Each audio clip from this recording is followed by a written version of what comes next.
Recipe आहे आजची अस्सल मराठमोळ्या घरची. चला तर बनवूयात दह्यातली मिरची. तर नमस्कार मंडळी, सगळ्यात पहिले मी इथे ढोबळी मिरची स्वच्छ पाण्यात धुवून घेतली. त्यानंतर पाहिजे तशी तिला बारीक कापून घेतली. इथे मी सर्व मसाले एकत्रपणे काढून घेतले आहे. मसाल्यांमध्ये मी लाल तिखट, हळद, मीठ, ठेचलेला लसूण, जिरेपूड, धनेपूड व गरम मसाला घेतलेला आहे. नंतर कढईमध्ये 2 पळी तेल टाकले व जिरे, मोहरी, कढीपत्ता टाकून फोडणी दिली. त्यानंतर त्यात मिरची टाकून 2 ते 3 मिनटं परतवून घेतली.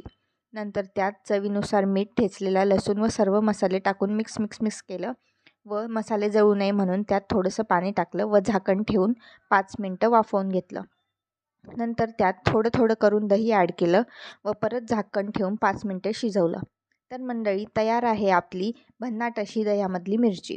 तुम्ही याला चपाती किंवा पराठे दोन्हीसोबत खाऊ शकता. एकदम भारी